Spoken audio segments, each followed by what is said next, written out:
श्रीमद्भागवत महापुराण एकादश स्कंद 6वां अध्याय 6। देवताओं की भगवान से स्वधाम सिधारने के लिए प्रार्थना तथा यादवों को प्रभास क्षेत्र जाने की तैयारी करते देखकर उद्धव का भगवान के पास आना। श्री सुखदेव जी कहते हैं, परीक्षित, जब देवर्षि नारद वसुदेव जी को उपदेश करके चले गए, तब अपने पुत्र सनकादिकों, देवताओं और प्रजापतियों के साथ ब्रह्मा जी, भूतगणों के साथ सर्वेश्वर महादेव जी और मरुदगणों के साथ देवराज इंद्र द्वारका नगरी में आए।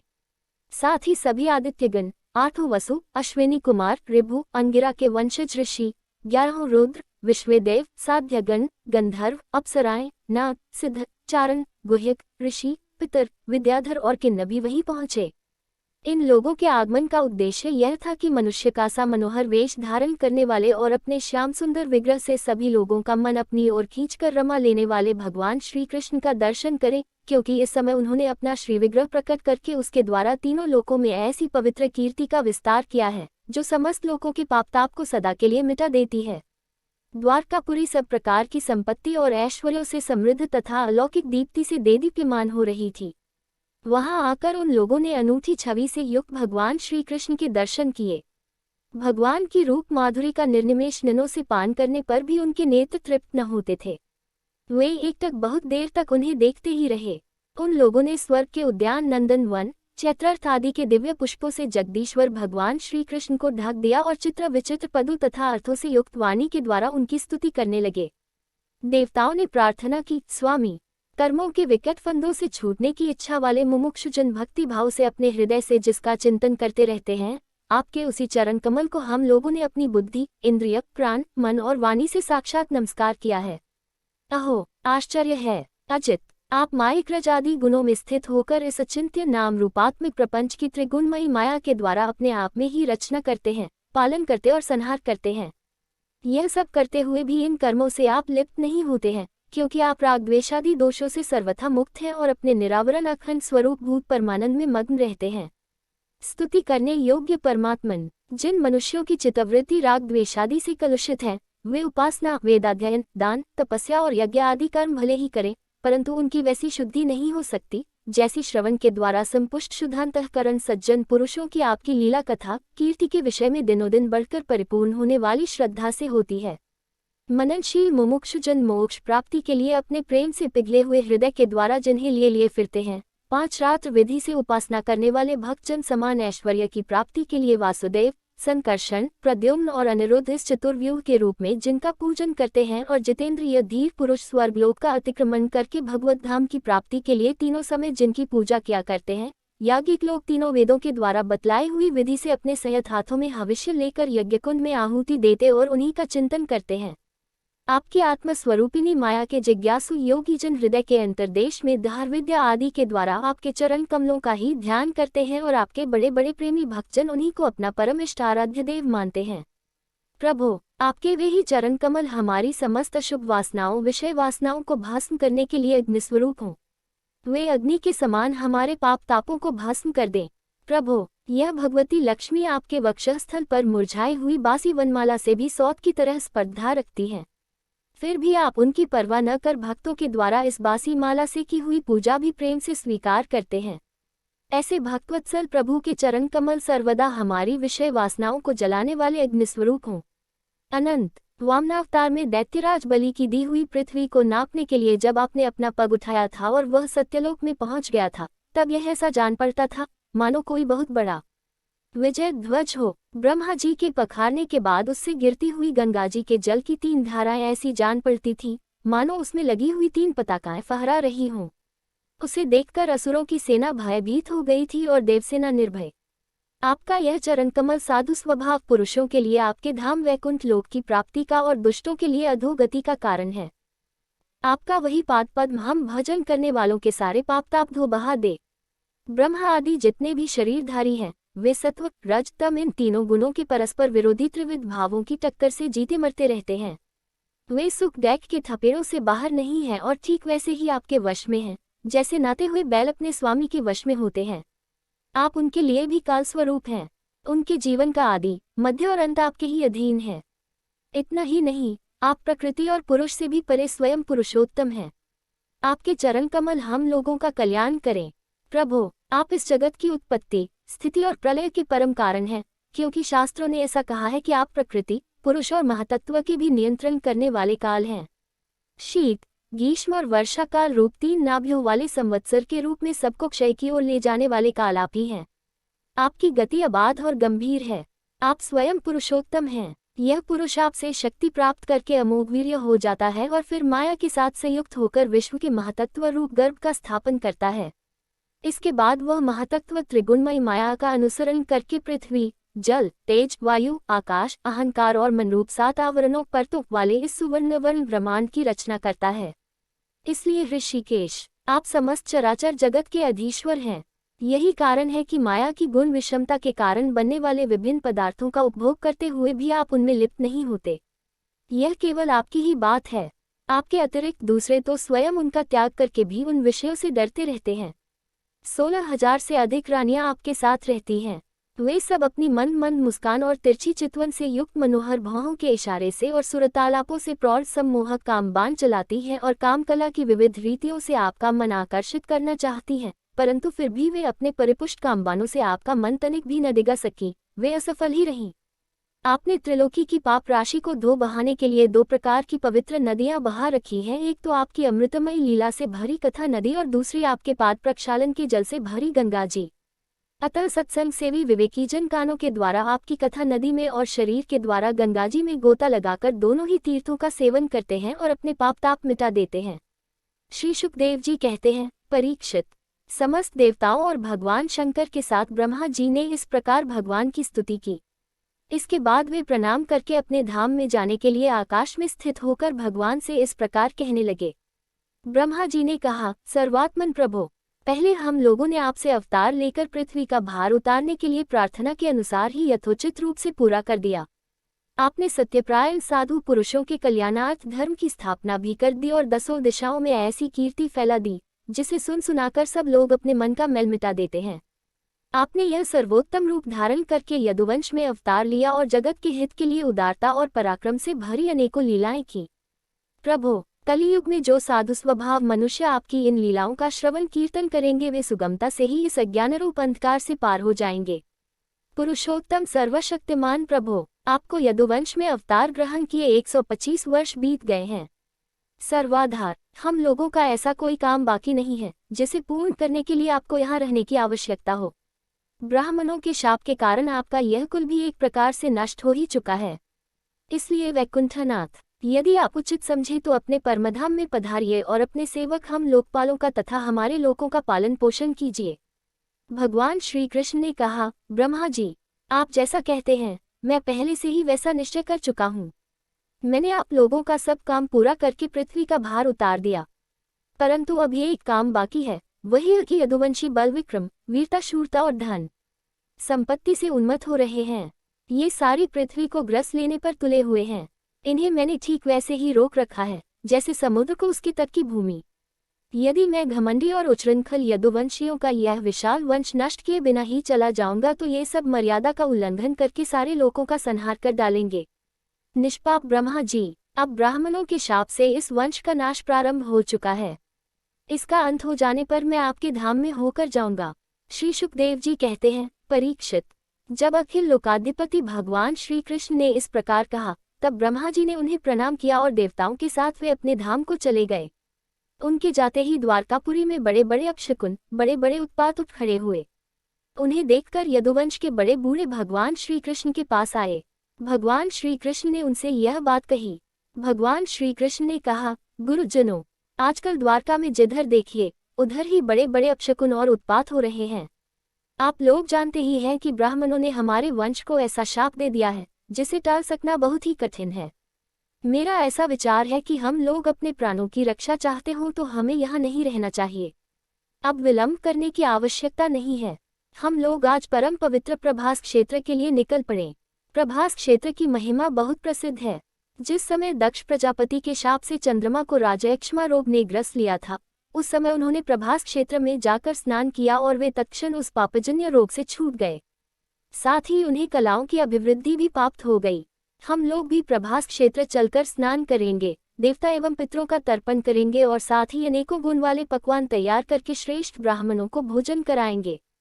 वहाँ हम लोग उन सत्पात्र ब्राह्मणों को पूरी श्रद्धा से बड़ी बड़ी दान दक्षिणा देंगे और इस प्रकार उनके द्वारा अपने बड़े बड़े संकटों को वैसे ही पार कर जाएंगे जैसे कोई जहाज के द्वारा समुद्र पार कर जाए। श्री सुखदेव जी कहते हैं, कुलनंदन, जब भगवान श्री कृष्ण ने इस प्रकार आज्ञा दी तब यदुवंशियों ने एक मत से प्रभास जाने का निश्चय कर लिया और सब अपने अपने रथ सजाने जोतने लगे।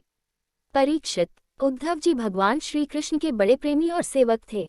उन्होंने जब यदुवंशियों को यात्रा की तैयारी करते देखा, भगवान की आज्ञा सुनी और अत्यंत घोर अपशकुन देखे, तब वे जगत के एकमात्र अधिपति भगवान श्री कृष्ण के पास एकांत में गए, उनके चरणों पर अपना सिर रखकर प्रणाम किया और हाथ जोड़कर उनसे प्रार्थना करने लगे। उद्धव जी ने कहा, योगेश्वर, आप देवादिदेवों के भी अधीश्वर हैं। आपकी लीलाओं के श्रवण कीर्तन से जीव पवित्र हो जाता है। आप सर्वशक्तिमान परमेश्वर हैं। आप चाहते तो ब्राह्मणों के शाप को मिटा सकते थे, परंतु आपने वैसा किया नहीं। इससे मैं यह समझ गया कि अब आप यदुवंश का संहार करके इसे समेटकर अवश्य ही इस लोक का परित्याग कर देंगे। परंतु घुंघराली अलकों वाले श्याम सुंदर, मैं आधे क्षण के लिए भी आपके चरण कमलों के त्याग की बात सोच भी नहीं सकता। मेरे जीवन सर्वस्व, मेरे स्वामी, आप मुझे भी अपने धाम में ले चलिए। प्यारे कृष्ण, आपकी एक एक लीला मनुष्यों के लिए परम मंगलमयी और कानों के लिए अमृत स्वरूप है। जिसे एक बार उस रस का चस्का लग जाता है, उसके मन में फिर किसी दूसरी वस्तु के लिए लालसा ही नहीं रह जाती। प्रभो, हम तो उठते बैठते, सोते जागते, घूमते फिरते आपके साथ रहे हैं। हमने आपके साथ स्नान किया, खेल खेले, भोजन किया, कहाँ तक गिनावे, हमारी एक एक चेष्टा आपके साथ होती रही। आप हमारे प्रियतम हैं, और तो क्या, आप हमारे आत्मा ही हैं। ऐसी स्थिति में हम आपके प्रेमी भक्त आपको कैसे छोड़ सकते हैं। हमने आपकी धारण की हुई माला पहनी, आपके लगाए हुए चंदन लगाए, आपके उतारे हुए वस्त्र पहने और आपके धारण किए हुए गहनों से अपने आप को सजाते रहे। हम आपकी जूठन खाने वाले सेवक हैं, इसलिए हम आपकी माया पर अवश्य ही विजय प्राप्त कर लेंगे। अतः प्रभो, हमें आपकी माया का डर नहीं है, डर है तो केवल आपके वियोग का। हम जानते हैं कि माया को पार कर लेना बहुत ही कठिन है। बड़े बड़े ऋषि मुनि दिगंबर रहकर और आजीवन नैष्ठिक ब्रह्मचर्य का पालन करके अध्यात्म विद्या के लिए अत्यंत परिश्रम करते हैं। इस प्रकार की कठिन साधना से उन सन्यासियों के हृदय निर्मल हो पाते हैं और तब कहीं वे समस्त वृत्तियों की शांतिरूप नैष्कर्म्य अवस्था में स्थित होकर आपके ब्रह्म नामक धाम को प्राप्त होते हैं। महायुगेश्वर, हम लोग तो कर्म मार्ग में ही ब्रह्म भटक रहे हैं, परंतु इतना निश्चित है कि हम आपके भक्तजनों के साथ आपके गुणों और लीलाओं की चर्चा करेंगे तथा मनुष्य की सी लीला करते हुए आपने जो कुछ किया या कहा है उसका स्मरण कीर्तन करते रहेंगे। साथ ही आपकी चाल ढाल, मुस्कान, चितवन और हास परिहास की स्मृति में तल्लीन हो जाएंगे। केवल इसी से हम दुस्तर माया को पार कर लेंगे। इसलिए हमें माया से पार जाने की नहीं, आपके विरह की चिंता है। आप हमें छोड़िए नहीं, साथ ले चलिए। श्री सुखदेव जी कहते हैं, परीक्षित, जब उद्धव जी ने देवकीनंदन भगवान श्री कृष्ण से इस प्रकार प्रार्थना की, तब उन्होंने अपने अनन्य प्रेमी सखा एवं सेवक उद्धव जी से कहा। एकादश स्कंद, 7वां अध्याय, 7 अवधूतोपाख्यान। पृथ्वी से लेकर कबूतर तक 8 गुरुओं की कथा। भगवान श्री कृष्ण ने कहा, महाभाग्यवान उद्धव, तुमने मुझसे जो कुछ कहा है मैं वही करना चाहता हूँ। ब्रह्मा, शंकर और इंद्रादि लोकपाल भी अब यही चाहते हैं कि मैं उनके लोकों में होकर अपने धाम को चला जाऊं। पृथ्वी पर देवताओं का जितना काम करना था उसे मैं पूरा कर चुका। इसी काम के लिए ब्रह्मा जी की प्रार्थना से मैं बलराम जी के साथ अवतीर्ण हुआ था। अब यह यदुवंश, जो ब्राह्मणों के शाप से भस्म हो चुका है, पारस्परिक फूट और युद्ध से नष्ट हो जाएगा। आज के 7वें दिन समुद्र इस पूरी द्वारका को डुबो देगा। प्यारे उद्धव, जिस क्षण मैं मर्त्यलोक का परित्याग कर दूंगा, उसी क्षण इसके सारे मंगल नष्ट हो जाएंगे और थोड़े ही दिनों में पृथ्वी पर कलियुग का बोलबाला हो जाएगा। जब मैं इस पृथ्वी का त्याग कर दूं, तब तुम इस पर मत रहना, क्योंकि साधु उद्धव, कलियुग में अधिकांश लोगों की रुचि अधर्म में ही होगी। अब तुम अपने आत्मीय स्वजन और बंधु बांधवों का स्नेह संबंध छोड़ दो और अनन्य प्रेम से मुझमें अपना मन लगाकर समदृष्टि से पृथ्वी में स्वच्छंद विचरण करो। इस जगत में जो कुछ मन से सोचा जाता है, वाणी से कहा जाता है, नेत्रों से देखा जाता है और श्रवण आदि इंद्रियों से अनुभव किया जाता है, वह सब नाशवान है, सपने की तरह मन का विलास है। इसलिए माया मात्र है, मिथ्या है, ऐसा समझ लो। जिस पुरुष का मन अशांत है, असंयत है, उसी को पागल की तरह अनेकों वस्तुएं मालूम पड़ती है। वास्तव में यह चित्त का भ्रम ही है। नानात्व का भ्रम हो जाने पर ही यह गुण है और यह दोष, इस प्रकार की कल्पना करनी पड़ती है। जिसकी बुद्धि में गुण और दोष का भेद बैठ गया है, दृढ़ मूल हो गया है, उसी के लिए कर्म एक, अकर्म दो और विकर्म रूप भेद का प्रतिपादन हुआ है। इसलिए उद्धव, तुम पहले अपनी समस्त इंद्रियों को अपने वश में कर लो, उनकी बागडोर अपने हाथ में ले लो और केवल इंद्रियों को ही नहीं, चित्त की समस्त वृत्तियों को भी रोक लो और फिर ऐसा अनुभव करो कि यह सारा आत्मा मुझ सर्वात्मा इंद्रियातीत ब्रह्म से एक है, अभिन्न है। जब वेदों के मुख्य तात्पर्य निश्चयरूप ज्ञान और अनुभवरूप विज्ञान से भली भांति संपन्न होकर तुम अपने आत्मा के अनुभव में ही आनंदमग्न रहोगे और संपूर्ण देवता आदि शरीरधारियों के आत्मा हो जाओगे। इसलिए किसी भी विघ्न से तुम पीड़ित नहीं हो सकोगे, क्योंकि उन विघ्नों और विघ्न करने वालों की आत्मा भी तुम ही होंगे। जो पुरुष गुण और दोष बुद्धि से अतीत हो जाता है, वह बालक के समान निश्चित कर्म से निवृत्त होता है, परंतु दोष बुद्धि से नहीं। वह विहित कर्म का अनुष्ठान भी करता है, परंतु गुण बुद्धि से नहीं। जिसने श्रुतियों के तात्पर्य का यथार्थ ज्ञान ही नहीं प्राप्त कर लिया, बल्कि उनका साक्षात्कार भी कर लिया है और इस प्रकार जो अटल निश्चय से संपन्न हो गया है, वह समस्त प्राणियों का हितैषी सुहृद होता है और उसकी वृत्तियां सर्वथा शांत रहती हैं। वह समस्त प्रतीयमान विश्व को मेरा ही स्वरूप आत्मस्वरूप देखता है, इसलिए उसे फिर कभी जन्म मृत्यु के चक्कर में नहीं पड़ना पड़ता। श्री शुकदेव जी कहते हैं, परीक्षित, जब भगवान श्री कृष्ण ने इस प्रकार आदेश दिया, तब भगवान के परम प्रेमी उद्धव जी ने उन्हें प्रणाम करके तत्वज्ञान की प्राप्ति की इच्छा से यह प्रश्न किया।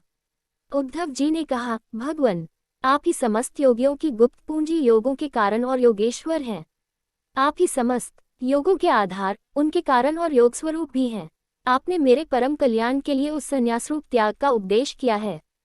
परंतु अनंत, जो लोग विषयों के चिंतन और सेवन में घुल मिल गए हैं, विषयात्मा हो गए हैं, उनके लिए विषय भोगों और कामनाओं का त्याग अत्यंत कठिन है।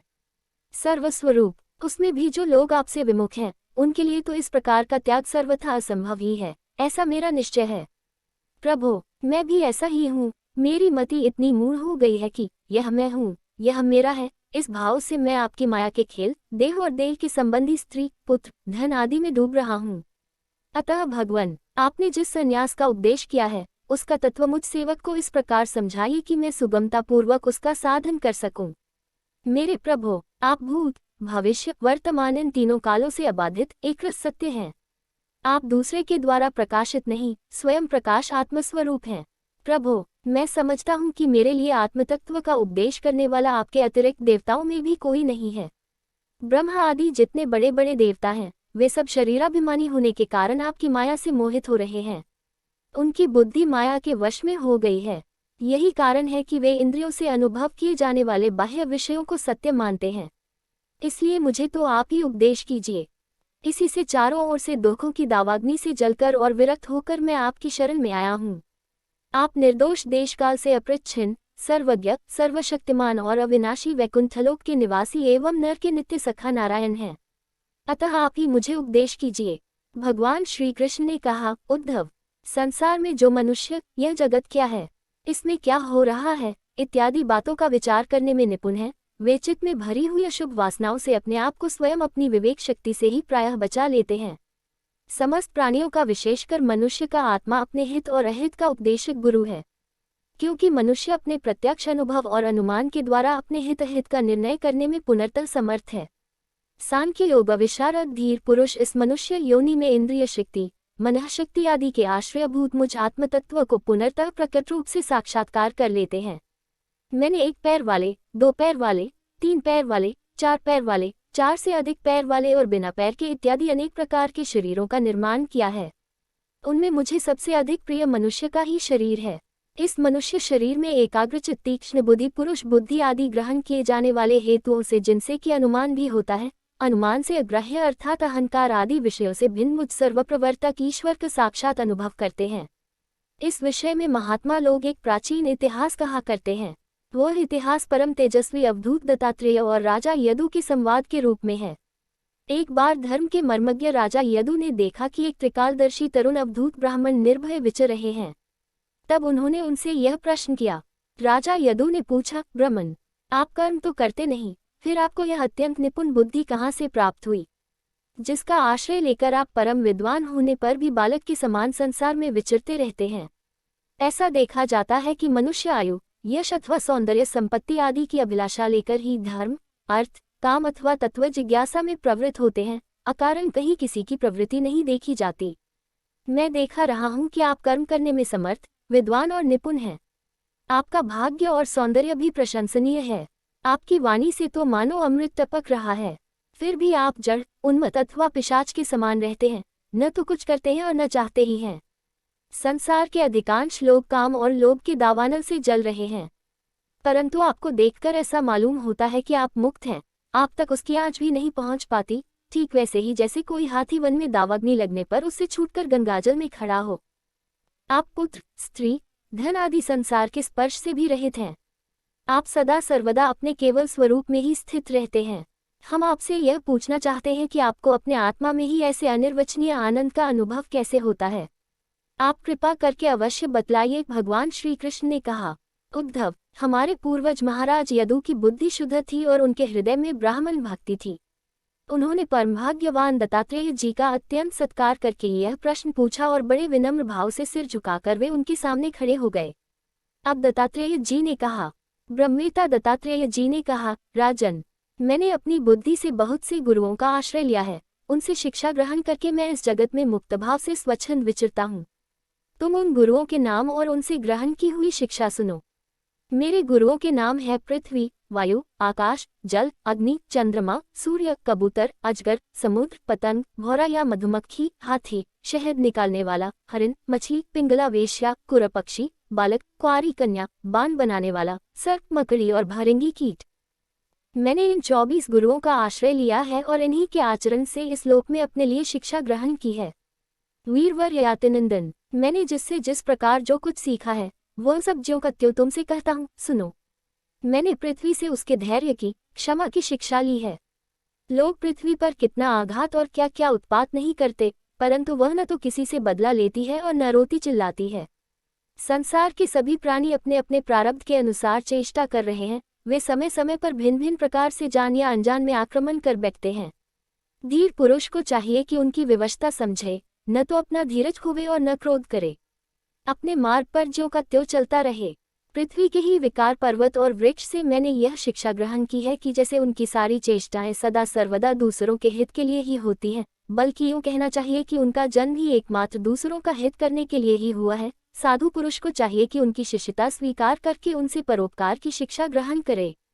मैंने शरीर के भीतर रहने वाले वायु प्राणवायु से यह शिक्षा ग्रहण की है कि जैसे वह आहार मात्र की इच्छा रखता है और उसकी प्राप्ति से ही संतुष्ट हो जाता है, वैसे ही साधक को भी चाहिए कि जितने से जीवन निर्वाह हो जाए उतना भोजन कर ले। इंद्रियों को तृप्त करने के लिए बहुत से विषय न चाहे, संक्षेप में उतने ही विषयों का उपयोग करना चाहिए जिनसे बुद्धि विकृत न हो, मन चंचल न हो और वाणी व्यर्थ की बातों में न लग जाए। शरीर के बाहर रहने वाले वायु से मैंने यह सीखा है कि जैसे वायु को अनेक स्थानों में जाना पड़ता है, परंतु वह कहीं भी आसक्त नहीं होता, किसी का भी गुण दोष नहीं अपनाता, वैसे ही साधक पुरुष भी आवश्यकता होने पर विभिन्न प्रकार के धर्म और स्वभाव वाले विषयों में जाए, परंतु अपने लक्ष्य पर स्थिर रहे। किसी के गुण या दोष की ओर झुक न जाए, किसी से आसक्ति या द्वेष न कर बैठे। गंध वायु का गुण नहीं, पृथ्वी का गुण है, परंतु वायु को गंध का वहन करना पड़ता है। ऐसा करने पर भी वायु शुद्ध ही रहता है, गंध से उसका संपर्क नहीं होता। वैसे ही साधन का जब तक इस पार्थिव शरीर से संबंध है, तब तक उसे इसकी व्याधि पीड़ा और भूख प्यास आदि का भी वहन करना पड़ता है, परंतु अपने को शरीर नहीं, आत्मा के रूप में देखने वाला साधक शरीर और उसके गुणों का आश्रय होने पर भी उनसे सर्वथा निर्लिप्त रहता है। जितने भी घटमट आदि पदार्थ हैं, वे चाहे चल हो या अचल, उनके कारण भिन्न भिन्न प्रतीत होने पर भी वास्तव में आकाश एक और अप्रच्छिन्न अखंड ही है। वैसे ही जड़ अचर जितने भी सूक्ष्म स्थूल शरीर हैं, उनमें आत्मरूप से सर्वत्र स्थित होने के कारण ब्रह्म सभी में है। साधक को चाहिए कि सूत के मणियों में व्याप्त सूत के समान आत्मा को अखंड और असंग रूप से देखे। वह इतना विस्तृत है कि उसकी तुलना कुछ कुछ आकाश से ही की जा सकती है। इसलिए साधक को आत्मा की आकाश रूपता की भावना करनी चाहिए। आग लगती है, पानी बरसता है, अन्न आदि पैदा होते और नष्ट होते हैं, वायु की प्रेरणा से बादल आदि आते और चले जाते हैं, यह सब होने पर भी आकाश अछूता रहता है। आकाश की दृष्टि से यह सब कुछ है ही नहीं। इसी प्रकार भूत, वर्तमान और भविष्य के चक्कर में जाने किन किन नाम रूपों की सृष्टि और प्रलय होते हैं, परंतु आत्मा के साथ उनका कोई संस्पर्श नहीं है। जिस प्रकार जल स्वभाव से ही स्वच्छ, चिकना, मधुर और पवित्र करने वाला होता है तथा गंगा आदि तीर्थों के दर्शन, स्पर्श और नामोच्चारण से भी लोग पवित्र हो जाते हैं, वैसे ही साधक को भी स्वभाव से शुद्ध, स्निग्ध, मधुरभाषी और लोक पावन होना चाहिए। जल से शिक्षा ग्रहण करने वाला अपने दर्शन, स्पर्श और नामोच्चारण से लोगों को पवित्र कर देता है। मैंने अग्नि से यह शिक्षा ली है कि जैसे वह तेजस्वी और ज्योतिर्मय होती है, जैसे उसे कोई अपने तेज से दबा नहीं सकता, जैसे उसके पास संग्रह परिग्रह के लिए कोई पात्र नहीं सब कुछ अपने पेट में रख लेती है, और जैसे सब कुछ खा पी लेने पर भी विभिन्न वस्तुओं के दोषों से वह लिप्त नहीं होती, वैसे ही साधक भी परम तेजस्वी, तपस्या से देदीप्यमान, इंद्रियों से अपराभूत, भोजन मात्र का संग्रही और यथायोग्य सभी विषयों का उपभोग करता हुआ भी अपने मन और इंद्रियों को वश में रखे, किसी का दोष अपने में न आने दे। जैसे अग्नि कहीं लकड़ी आदि में अप्रकट रहती है और कहीं प्रकट, वैसे ही साधक भी कहीं गुप्त रहे और कहीं प्रकट हो जाए। वह कहीं कहीं ऐसे रूप में भी प्रकट हो जाता है जिससे कल्याणकामी पुरुष उसकी उपासना कर सके। वह अग्नि के समान ही भिक्षारूप हवन करने वालों के अतीत और भावी अशुभ को भस्म कर देता है तथा सर्वत्र अन्न ग्रहण करता है। साधक पुरुष को इसका विचार करना चाहिए कि जैसे अग्नि लंबी चौड़ी टेढ़ी सीधी लकड़ियों में रहकर उनके समान ही सीधी टेढ़ी या लंबी चौड़ी दिखाई पड़ती है, वास्तव में वह वैसी है नहीं। वैसे ही सर्वव्यापक आत्मा भी अपनी माया से रचे हुए कार्य कारण रूप जगत में व्याप्त होने के कारण उन वस्तुओं के नाम रूप से कोई संबंध न होने पर भी उनके रूप में प्रतीत होने लगता है। मैंने चंद्रमा से यह शिक्षा ग्रहण की है कि यद्यपि जिसकी गति नहीं जानी जा सकती, उस काल के प्रभाव से चंद्रमा की कलाएं घटती बढ़ती रहती हैं, तथापि चंद्रमा ही है, वह न घटता है और न बढ़ता ही है। वैसे ही जन्म से लेकर मृत्यु पर्यंत जितनी भी अवस्थाएं हैं, सब शरीर की हैं, आत्मा से उनका कोई भी संबंध नहीं है। जैसे आग की लपट अथवा दीपक की लौ क्षण क्षण में उत्पन्न और नष्ट होती रहती है, उनका यह क्रम निरंतर चलता रहता है, परंतु दिख नहीं पड़ता, वैसे ही जल प्रवाह के समान वेगवान काल के द्वारा क्षण क्षण में प्राणियों के शरीर की उत्पत्ति और विनाश होता रहता है, परंतु अज्ञानवश वह दिखाई नहीं पड़ता। मैंने सूर्य से यह शिक्षा ग्रहण की है कि जैसे वे अपनी किरणों से पृथ्वी का जल खींचते और समय पर उसे बरसा देते हैं, वैसे ही योगी पुरुष इंद्रियों के द्वारा समय पर विषयों का ग्रहण करता है और समय आने पर उनका त्याग, उनका दान भी कर देता है। किसी भी समय उसे इंद्रिय के किसी भी विषय में आसक्ति नहीं होती। स्थूल बुद्धि पुरुषों को जल के विभिन्न पात्रों में प्रतिबिंबित हुआ सूर्य उन्हीं में प्रविष्ट सा होकर भिन्न भिन्न दिखाई पड़ता है, परंतु इससे स्वरूपतः सूर्य अनेक नहीं हो जाता। वैसे ही चलअचल उपाधियों के भेद से ऐसा जान पड़ता है कि प्रत्येक व्यक्ति में आत्मा अलग अलग है, परंतु जिनको ऐसा मालूम होता है उनकी बुद्धि मोटी है। असल बात तो यह है कि आत्मा सूर्य के समान एक ही है, स्वरूपतः उनमें कोई भेद नहीं है। कहीं किसी के साथ अत्यंत स्नेह अथवा आसक्ति न करनी चाहिए, अन्यथा उसकी बुद्धि अपना स्वातंत्र्य खोकर दीन हो जाएगी और उसे कबूतर की तरह अत्यंत क्लेश उठाना पड़ेगा। किसी जंगल में एक कबूतर रहता था, उसने एक पेड़ पर अपना घोंसला बना रखा था। अपनी मादा कबूतरी के साथ वह कई वर्षों तक उसी घोंसले में रहा। उस कबूतर के जोड़े के हृदय में निरंतर एक दूसरे के प्रति स्नेह की वृद्धि होती जाती थी। वे गृहस्थ धर्म में इतने आसक्त हो गए थे कि उन्होंने एक दूसरे की दृष्टि से दृष्टि, अंग से अंग और बुद्धि से बुद्धि को बांध रखा था। उनका एक दूसरे पर इतना विश्वास हो गया था कि वे निश्चिंत होकर वहां की वृक्षावली में एक साथ सोते, बैठते, घूमते फिरते, ठहरते, बातचीत करते, खेलते और खाते पीते थे। राजन कबूतरी पर कबूतर का इतना प्रेम था कि वह जो कुछ चाहती, कबूतर बड़े से बड़ा कष्ट उठाकर उसकी कामना पूर्ण करता, वह कबूतरी भी अपने कामुक पति की कामनाएं पूर्ण करती। समय आने पर कबूतरी को पहला गर्भ रहा। उसने अपने पति के पास ही घोंसले में अंडे दिए। भगवान की अचिंत्य शक्ति से समय आने पर वे अंडे फूट गए और उनमें से हाथ पैर वाले बच्चे निकल आए। उनका एक एक अंग और रोए अत्यंत कोमल थे। अब उन कबूतर कबूतरी की आंखें अपने बच्चों पर लग गईं। वे बड़े प्रेम और आनंद से अपने बच्चों का लालन पालन, लाड़ प्यार करते और उनकी मीठी बोली, उनकी गुटगुन सुन सुनकर आनंद मग्न हो जाते। बच्चे तो सदा सर्वदा प्रसन्न रहते ही हैं। वे जब अपने सुकुमार पंखों से माँ बाप का स्पर्श करते, कुचते, भोली भाली चेष्टाएं करते और फुदक फुदक कर अपने माँ बाप के पास दौड़ाते, तब कबूतर कबूतरी आनंद मग्न हो जाते। सच पूछो तो वे कबूतर कबूतरी भगवान की माया से मोहित हो रहे थे। उनका हृदय एक दूसरे के स्नेह बंधन से बंध रहा था। वे अपने नन्हे नन्हे बच्चों के पालन पोषण में इतने व्यग्र रहते कि उन्हें दीन दुनिया, लोक परलोक की याद ही न आती। एक दिन दोनों नर मादा अपने बच्चों के लिए चारा लाने जंगल में गए हुए थे।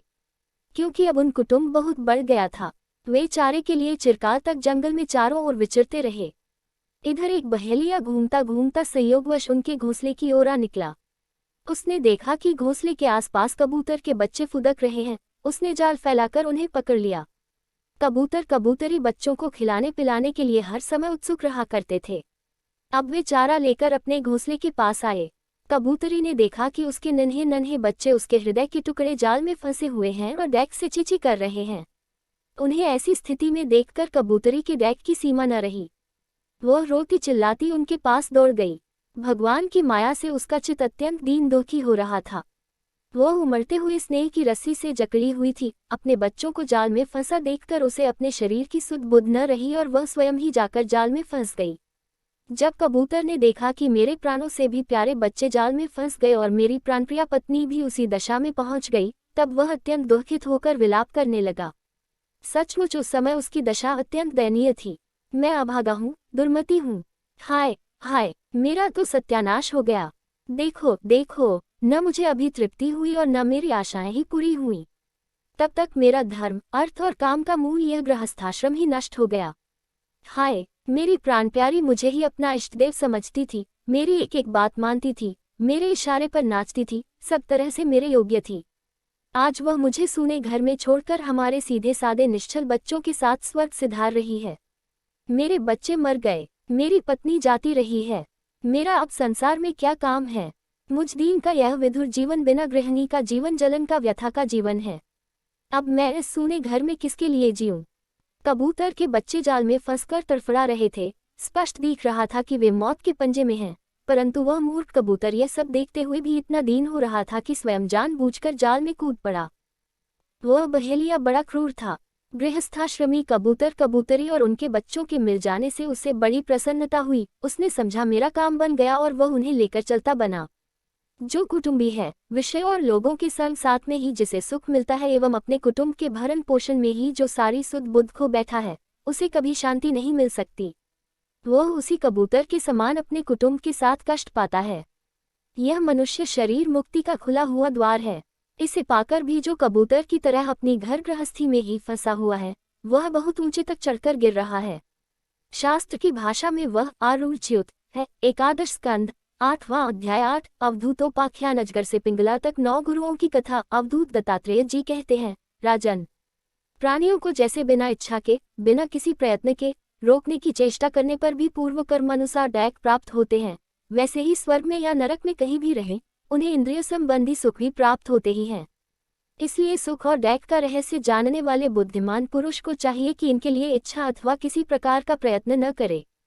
बिना मांगे, बिना इच्छा के स्वयं ही अनायास जो कुछ मिल जाए, वह चाहे रूखा सूखा हो, चाहे बहुत मधुर और स्वादिष्ट, अधिक या थोड़ा, बुद्धिमान पुरुष अजगर के समान उसे ही खाकर जीवन निर्वाह कर ले और उदासीन रहे।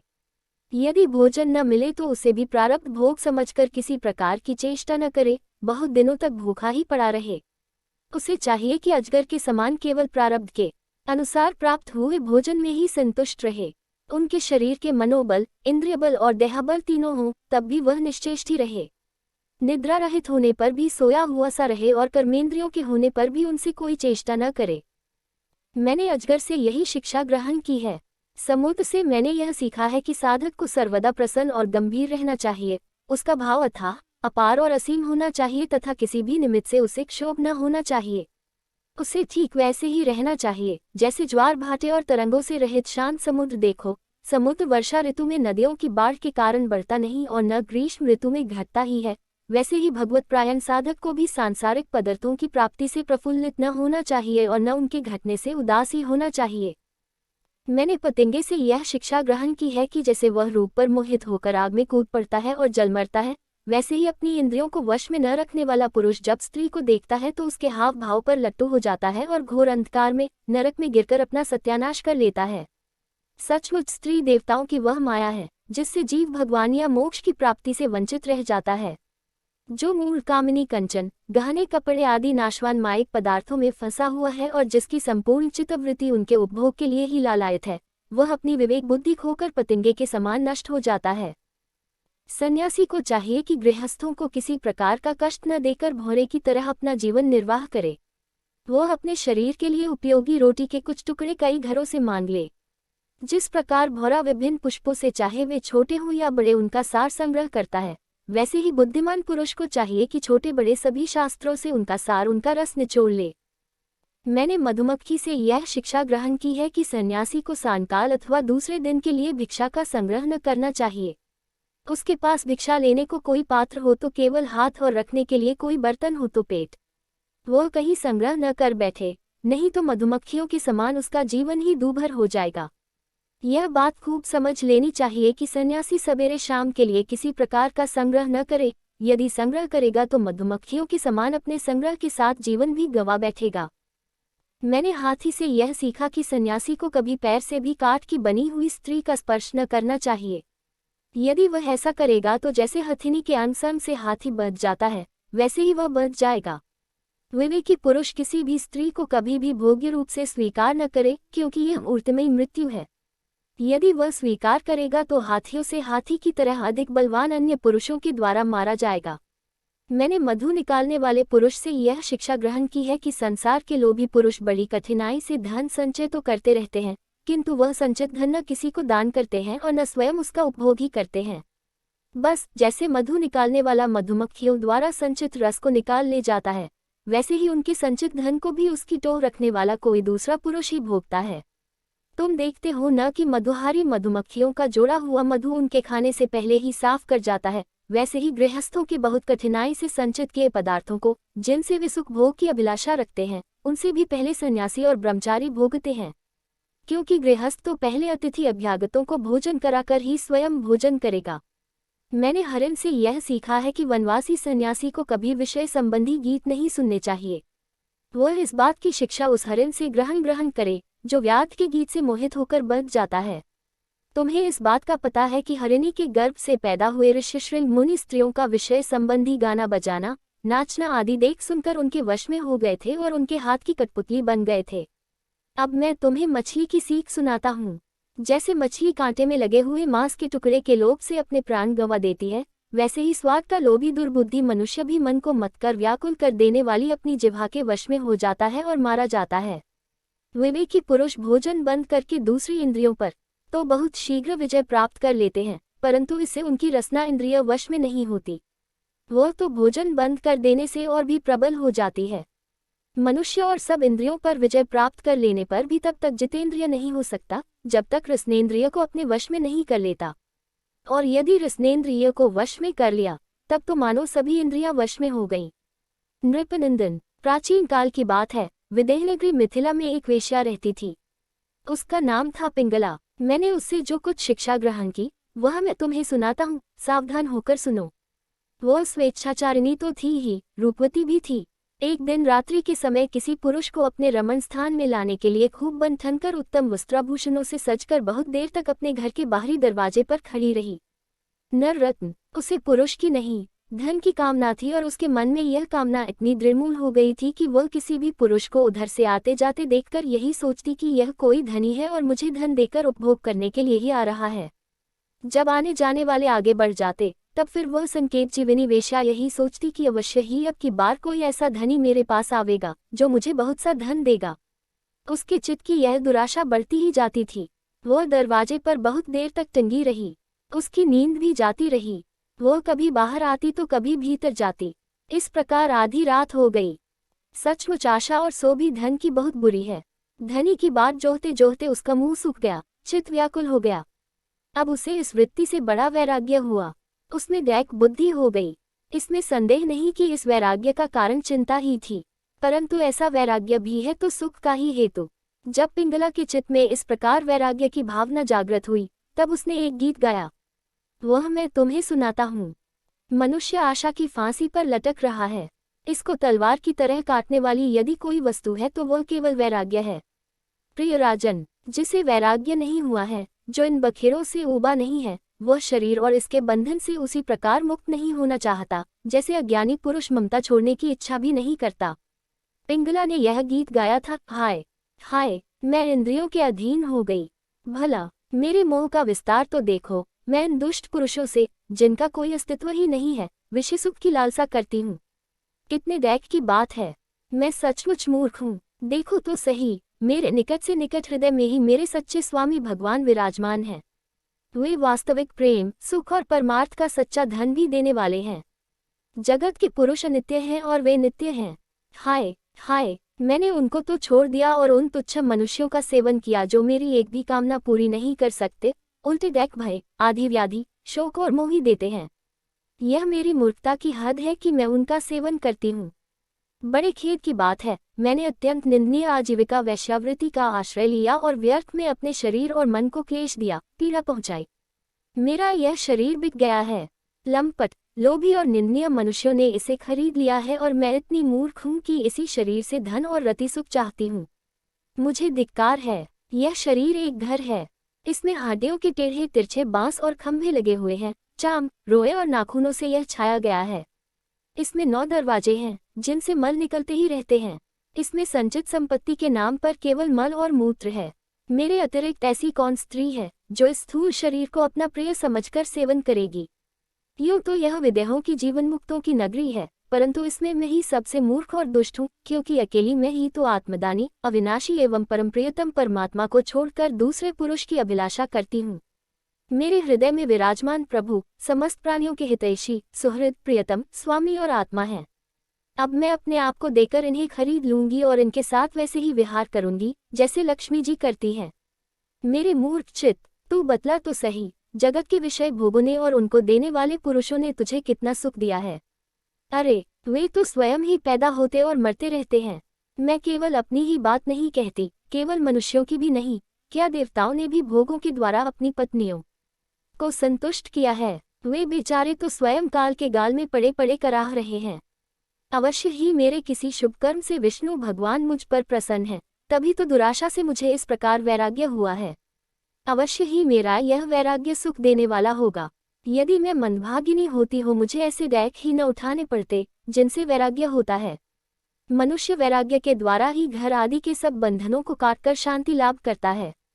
अब मैं भगवान का यह उपकार आदरपूर्वक सिर झुककर स्वीकार करती हूँ और विषय भोगों की दुराशा छोड़कर उन्हीं जगदीश्वर की शरण ग्रहण करती हूँ। अब मुझे प्रारब्ध के अनुसार जो कुछ मिल जाएगा उसी से निर्वाह कर लूंगी और बड़े संतोष तथा श्रद्धा के साथ रहूंगी। मैं अब किसी दूसरे पुरुष की ओर न ताककर अपने हृदयेश्वर आत्मस्वरूप प्रभु के साथ ही विहार करूंगी। एकादश स्कंद, 9वां अध्याय। 9 अवधूतोपाख्यान कुर से लेकर भृंगी तक 7 गुरुओं की कथा। अवधूत दत्तात्रेय जी ने कहा, राजन, मनुष्यों को जो वस्तुएं अत्यंत प्रिय लगती हैं, उन्हें इकट्ठा करना ही उनके दैख का कारण है।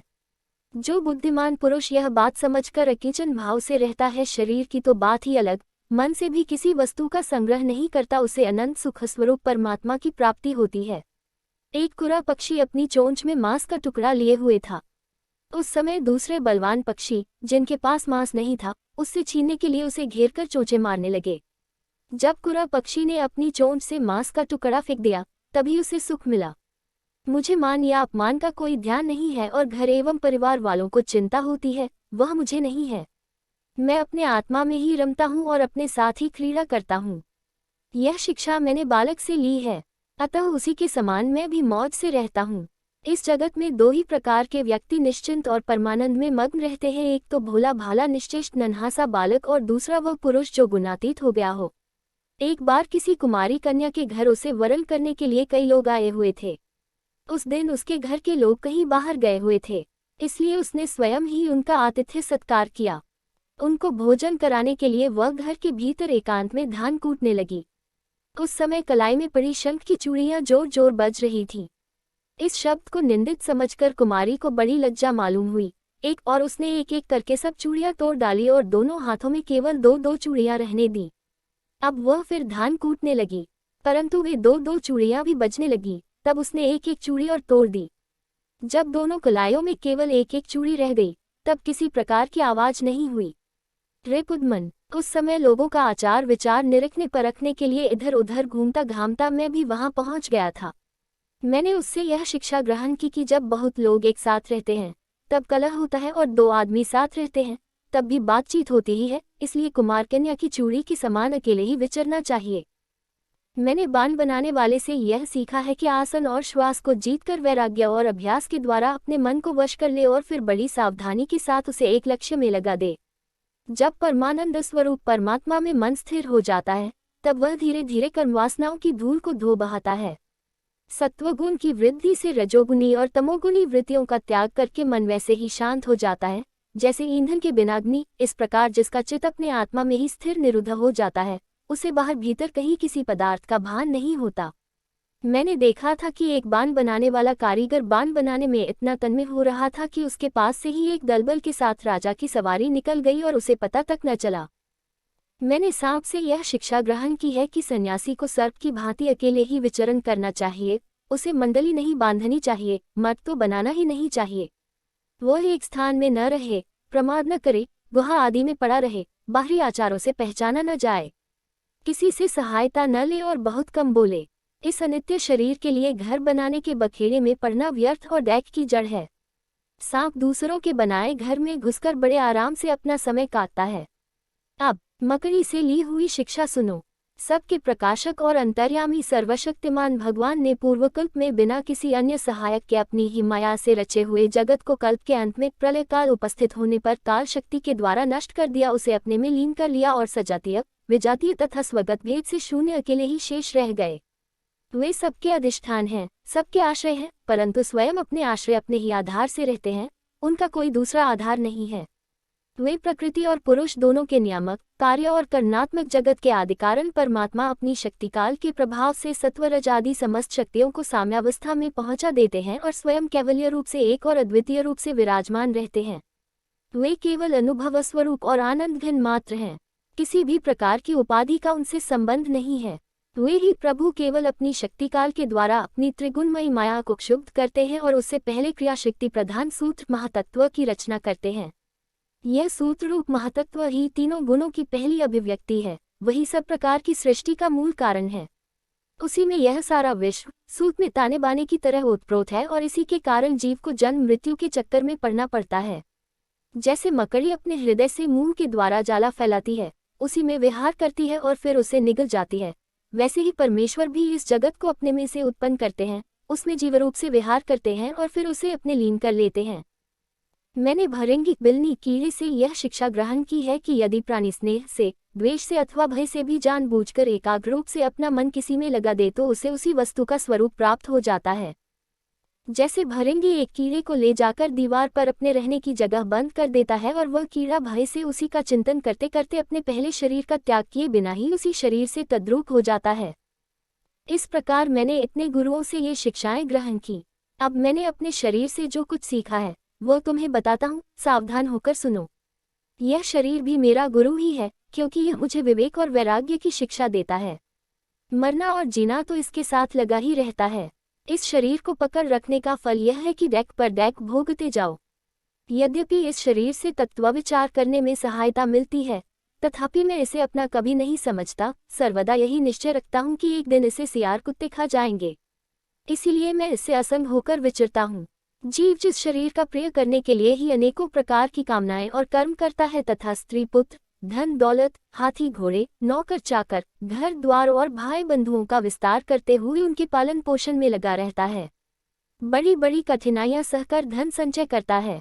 आयुष्य पूरी होने पर वही शरीर स्वयं तो नष्ट होता ही है, वृक्ष के समान दूसरे शरीर के लिए बीज बोकर उसके लिए भी डेक की व्यवस्था कर जाता है। जैसे बहुत सी सौतें अपने एक पति को अपनी अपनी ओर खींचती हैं, वैसे ही जीव को जीभ एक ओर स्वादिष्ट पदार्थों की ओर खींचती है तो प्यास दूसरी ओर जल की ओर, जन्नेन्द्रिया एक ओर स्त्री संभोग की ओर ले जाना चाहती है तो त्वचा, पेट और कान दूसरी ओर कोमल स्पर्श, भोजन और मधुर शब्द की ओर खींचने लगते हैं।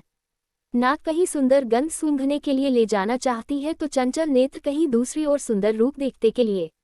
इस प्रकार कर्मेंद्रियां और ज्ञानेंद्रियां दोनों ही इसे सताती रहती हैं। वैसे तो भगवान ने अपनी अचिंत्य शक्ति माया से वृक्ष, सरीसृप, रेंगने वाले जंतु, पशु पक्षी, डांस और मछली आदि अनेकों प्रकार की योनियां रची, परंतु उनसे उन्हें संतोष न हुआ। तब उन्होंने मनुष्य शरीर की सृष्टि की। यह ऐसी बुद्धि से युक्त है जो ब्रह्म का साक्षात्कार कर सकती है। इसकी रचना करके वे बहुत आनंदित हुए। यद्यपि यह मनुष्य शरीर है तो अनित्य ही मृत्यु सदा इसके पीछे लगी रहती है। इससे परम पुरुषार्थ की प्राप्ति हो सकती है, इसलिए अनेक जन्मों के बाद यह अत्यंत दुर्लभ मनुष्य शरीर पाकर बुद्धिमान पुरुष को चाहिए कि शीघ्र से शीघ्र, मृत्यु के पहले ही मोक्ष प्राप्ति का प्रयत्न कर ले। इस जीवन का मुख्य उद्देश्य मोक्ष ही है। विषय भोग तो सभी योनियों में प्राप्त हो सकते हैं, इसलिए उनके संग्रह में यह अमूल्य जीवन नहीं खोना चाहिए। यही सब सोच विचार कर मुझे जगत से वैराग्य हो गया। मेरे हृदय में ज्ञान विज्ञान की ज्योति जगमगाती रहती है, न तो कहीं मेरी आसक्ति है और न कहीं अहंकार ही। अब मैं स्वच्छंद रूप से इस पृथ्वी में विचरण करता हूँ। अकेले गुरु से ही यथेष्ट और सुदृढ़ बोध नहीं होता, उसके लिए अपनी बुद्धि से भी बहुत कुछ सोचने समझने की आवश्यकता है। देखो, ऋषियों ने एक ही अद्वितीय ब्रह्म का अनेकों प्रकार से गान किया है। यदि तुम स्वयं विचार कर निर्णय न करोगे तो ब्रह्म के वास्तविक स्वरूप को कैसे जान सकोगे। भगवान श्री कृष्ण ने कहा, प्यारे उद्धव, गंभीर बुद्धि अवधूत दत्तात्रेय ने राजा यदु को इस प्रकार उपदेश किया। यदु ने उनकी पूजा और वंदना की। दत्तात्रेय जी उनसे अनुमति लेकर बड़ी प्रसन्नता से इच्छानुसार पधार गए। हमारे पूर्वजों के भी पूर्वज राजा यदु अवधूत दत्तात्रेय की यह बात सुनकर समस्त आसक्तियों से छुटकारा पा गए और समदर्शी हो गए। इसी प्रकार तुम्हें भी समस्त आसक्तियों का परित्याग करके समदर्शी हो जाना चाहिए। एकादश स्कंद 10वां अध्याय 10 लौकिक तथा पारलौकिक भोगों की असारता का निरूपण। भगवान श्री कृष्ण कहते हैं, प्यारे उद्धव, साधक को चाहिए कि सब तरह से मेरी शरण में रहकर गीता पंचरात्र आदि में मेरे द्वारा उपदिष्ट अपने धर्मों का सावधानी से पालन करे। साथ ही जहाँ तक उनसे विरोध न हो वहाँ तक निष्काम भाव से अपने वर्ण, आश्रम और कुल के अनुसार सदाचार का भी अनुष्ठान करे। निष्काम होने का उपाय यह है कि स्वधर्मों का पालन करने से शुद्ध हुए अपने चित्त में यह विचार करे कि जगत के विषय प्राणी शब्द, स्पर्श, रूप आदि विषयों को सत्य समझकर उनकी प्राप्ति के लिए जो प्रयत्न करते हैं उसमें उनका उद्देश्य तो यह होता है कि सुख मिले, परंतु मिलता है दैक। इसके संबंध में ऐसा विचार करना चाहिए कि स्वप्नावस्था में और मनोरथ करते समय जागृत अवस्था में भी मनुष्य मन ही मन अनेकों प्रकार के विषयों का अनुभव करता है, परंतु उसकी वह सारी कल्पना वस्तुशून्य होने के कारण व्यर्थ है। वैसे ही इंद्रियों के द्वारा होने वाली भेद बुद्धि भी व्यर्थ ही है, क्योंकि यह भी इंद्रियजन्य और नाना वस्तु विषयक होने के कारण पूर्ववत असत्य ही है। जो पुरुष मेरी शरण में है उसे अंतर्मुख करने वाले निष्काम अथवा नित्य कर्म ही करने चाहिए। उन कर्मों का बिल्कुल परित्याग कर देना चाहिए जो बहिर्मुख बनाने वाले अथवा सकौम हों। जब आत्मज्ञान की उत्कट इच्छा जाग उठे तब तो कर्म संबंधी विधि विधानों का भी आदर नहीं करना चाहिए। अहिंसा आदि यमों का तो आदरपूर्वक सेवन करना चाहिए, परंतु शौच, पवित्रता आदि नियमों का पालन शक्ति के अनुसार और आत्मज्ञान के विरोधी न होने पर ही करना चाहिए। जिज्ञासु पुरुष के लिए यम और नियमों के पालन से भी बढ़कर आवश्यक बात यह है कि वह अपने गुरु की, जो मेरे स्वरूप को जानने वाले और शांत हो, मेरा ही स्वरूप समझकर सेवा करे। शिष्य को अभिमान न करना चाहिए। वह कभी किसी से दाह न करे, किसी का बुरा न सोचे। वह प्रत्येक कार्य में कुशल हो, उसे आलस्य छू न जाए, उसे कहीं भी ममता न हो, गुरु के चरणों में दृढ़ अनुराग हो। कोई काम हड़बड़ा कर न करे, उसे सावधानी से पूरा करे। सदा परमार्थ के संबंध में ज्ञान प्राप्त करने की इच्छा बनाए रखे। किसी के गुणों में दोष न निकाले और व्यर्थ की बात न करे। जिज्ञासु का परम धन है आत्मा, इसलिए वह स्त्री, पुत्र, घर, खेत, स्वजन और धन आदि संपूर्ण पदार्थों में एक सम आत्मा को देखे और किसी में कुछ विशेषता का आरोप करके उससे ममता न करे, उदासीन रहे। उद्धव, जैसे जलने वाली लकड़ी से उसे जलाने और प्रकाशित करने वाली आग सर्वथा अलग है, ठीक वैसे ही विचार करने पर जान पड़ता है कि पंचभूतों का बना स्थूल शरीर और मन, बुद्धि आदि 17 तत्वों का बना सूक्ष्म शरीर दोनों ही दृश्य और जड़ हैं तथा उनको जानने और प्रकाशित करने वाला आत्मा साक्षी एवं स्वयं प्रकाश है। शरीर अनित्य, अनेक एवं जड़ है, आत्मा नित्य, एक एवं चेतन है। इस प्रकार देह की अपेक्षा आत्मा में महान विलक्षणता है, अतएव देह से आत्मा भिन्न है। जब आग लकड़ी में प्रज्वलित होती है तब लकड़ी के उत्पत्ति, विनाश, बड़ाई, छोटाई और अनेकता आदि सभी गुण वह स्वयं ग्रहण कर लेती है, परंतु सच पूछो तो लकड़ी के उन गुणों से आग का कोई संबंध नहीं है। वैसे ही जब आत्मा अपने को शरीर मान लेता है तब वह देह के जड़ता, अनित्यता, स्थूलता, अनेकता आदि गुणों से सर्वदा रहित होने पर भी उनसे युक्त जान पड़ता है। ईश्वर के द्वारा नियंत्रित माया के गुणों ने ही सूक्ष्म और स्थूल शरीर का निर्माण किया है। जीव को शरीर और शरीर को जीव समझ लेने के कारण ही स्थूल शरीर के जन्म, मरण और सूक्ष्म शरीर के आवागमन का आत्मा पर आरोप किया जाता है। जीव को जन्म मृत्यु रूप संसार इसी भ्रम अथवा अध्यास के कारण प्राप्त होता है। आत्मा के स्वरूप का ज्ञान होने पर उसकी जड़ कट जाती है। प्यारे उद्धव, इस जन्म मृत्यु रूप संसार का कोई दूसरा कारण नहीं, केवल अज्ञान ही मूल कारण है। इसलिए अपने वास्तविक स्वरूप को, आत्मा को जानने की इच्छा करनी चाहिए। अपना यह वास्तविक स्वरूप समस्त प्रकृति और प्राकृत जगत से अतीत, द्वैत की गंध से रहित एवं अपने आप में ही स्थित है। उसका कोई और आधार नहीं है। उसे जानकार धीरे धीरे स्थूल शरीर, सूक्ष्म शरीर आदि में जो सत्तित्व बुद्धि हो रही है उसे क्रमशः मिटा देना चाहिए। यज्ञ में जब अग्नि मंथन करके अग्नि उत्पन्न करते हैं तो उसमें नीचे ऊपर 2 लकड़ियां रहती हैं और बीच में मंथन काष्ठ रहता है, वैसे ही विद्यारूप अग्नि की उत्पत्ति के लिए आचार्य और शिष्य तो नीचे ऊपर की अरण्या हैं तथा उपदेश मंथन काष्ठ है। इनसे जो ज्ञानाग्नि प्रज्वलित होती है वह विलक्षण सुख देने वाली है। इस यज्ञ में बुद्धिमान शिष्य सद्गुरु के द्वारा जो अत्यंत विशुद्ध ज्ञान प्राप्त करता है वह गुणों से बनी हुई विषयों की माया को भस्म कर देता है। तत्पश्चात वे गुण भी भस्म हो जाते हैं जिनसे कि यह संसार बना हुआ है। इस प्रकार सबके भस्म हो जाने पर जब आत्मा के अतिरिक्त और कोई वस्तु शेष नहीं रह जाती तब वह ज्ञानाग्नि भी ठीक वैसे ही अपने वास्तविक स्वरूप में शांत हो जाती है जैसे समिधा न रहने पर आग बुझ जाती है। प्यारे उद्धव, यदि तुम कदाचित कर्मों के कर्ता और सुख दुखों के भोक्ता जीवों को अनेक तथा जगत, काल, वेद और आत्माओं को नित्य मानते हो, साथ ही समस्त पदार्थों की स्थिति प्रवाह से नित्य और यथार्थ स्वीकार करते हो तथा यह समझते हो कि घर घट आदि बाह्य आकृतियों के भेद से उनके अनुसार ज्ञान ही उत्पन्न होता और बदलता रहता है, तो ऐसे मत के मानने से बड़ा अनर्थ हो जाएगा। क्योंकि इस प्रकार जगत के कर्ता आत्मा की नित्य सत्ता और जन्म मृत्यु के चक्कर से मुक्ति भी सिद्ध न हो सकेगी। यदि कदाचित ऐसा स्वीकार भी कर लिया जाए तो देह और संवत्सरादि कालावयवों के संबंध से होने वाली जीवों की जन्म मरण आदि अवस्थाएं भी नित्य होने के कारण दूर न हो सकेंगी, क्योंकि तुम देहादि पदार्थ और काल की नित्यता स्वीकार करते हो।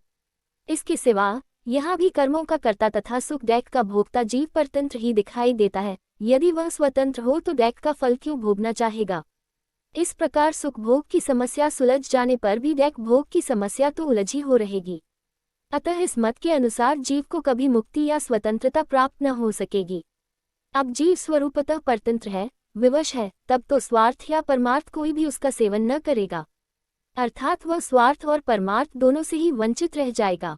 यदि यह कहा जाए कि जो भली भांति कर्म करना जानते हैं वे सुखी रहते हैं और जो नहीं जानते उन्हें दैक भोगना पड़ता है, तो यह कहना भी ठीक नहीं, क्योंकि ऐसा देखा जाता है कि बड़े बड़े कर्मकुशल विद्वानों को भी कुछ सुख नहीं मिलता और मूढ़ों का भी कभी दैक से पाला नहीं पड़ता।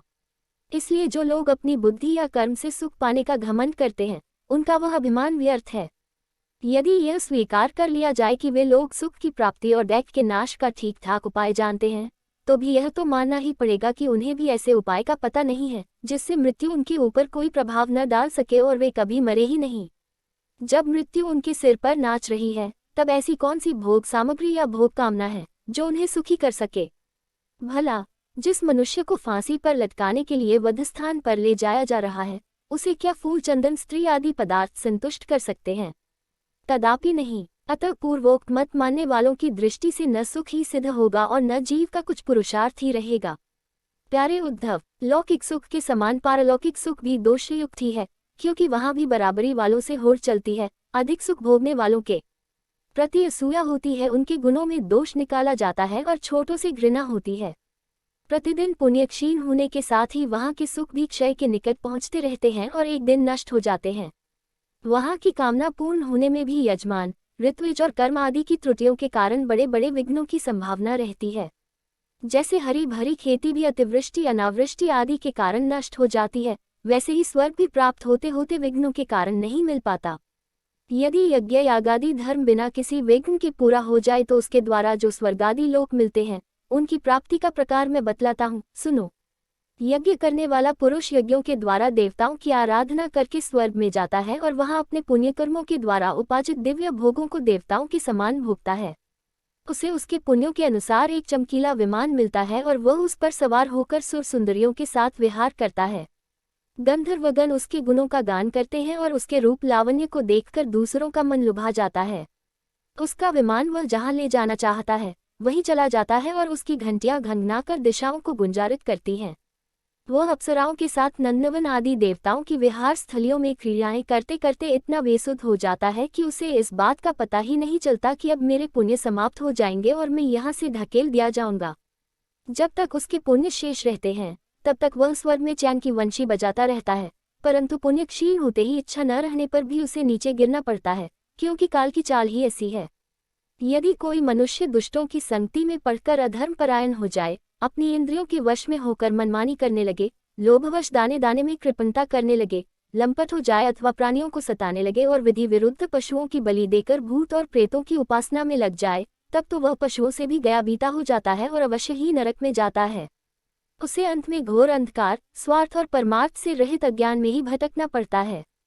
जितने भी सकौम और बहिर्मुख करने वाले कर्म हैं उनका फल दैक ही है। जो जीव शरीर में अहंता ममता करके उन्हीं में लग जाता है, उसे बार बार जन्म पर जन्म और मृत्यु पर मृत्यु प्राप्त होती रहती है। ऐसी स्थिति में मृत्युधर्मा जीव को क्या सुख हो सकता है। सारे लोक और लोकपालों की आयु भी केवल एक कल्प है, इसलिए मुझसे भयभीत रहते हैं। औरों की बात ही क्या, स्वयं ब्रह्मा भी मुझसे भयभीत रहते हैं, क्योंकि उनकी आयु भी काल से सीमित केवल 2 परार्ध है। सत्व, रज और तम, ये तीनों गुण इंद्रियों को उनके कर्मों में प्रेरित करते हैं और इंद्रियां कर्म करती हैं। जीव अज्ञानवश सत्व, रज आदि गुणों और इंद्रियों को अपना स्वरूप मान बैठता है और उनके किए हुए कर्मों का फल सुखदायक भोगने लगता है।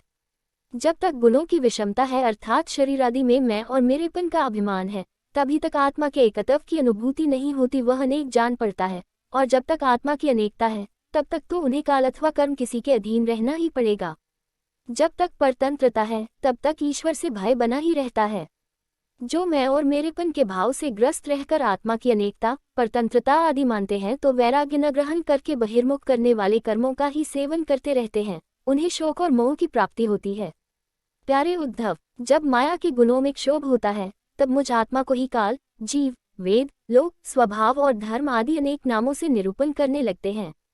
ये सब माया में है, वास्तविक सत्य में आत्मा ही हूँ। उद्धव जी ने पूछा, भगवन, यह जीव देह आदि रूप गुणों में ही रह रहा है, फिर देह से होने वाले कर्मों या सुखदैक आदि रूप फलों में क्यों नहीं बढ़ता है? अथवा यह आत्मा गुणों से निर्लिप्त है, देह आदि के संपर्क से सर्वथा रहित है, फिर इसे बंधन की गति कैसे होती है? बद्ध अथवा मुक्त पुरुष कैसा बर्ताव करता है, वह कैसे विहार करता है, या वह किन लक्षणों से पहचाना जाता है? कैसे भोजन करता है और मल त्याग आदि कैसे करता है? कैसे सोता है, कैसे बैठता है और कैसे चलता है? अच्युत, प्रश्न का मर्म जानने वालों में आप श्रेष्ठ हैं, इसलिए आप मेरे इस प्रश्न का उत्तर दीजिए। एक आत्मा अनादि गुणों के संसर्ग से नित्यबद्ध भी मालूम पड़ता है और असंग होने के कारण नित्य मुक्त भी। इस बात को लेकर मुझे भ्रम हो रहा है।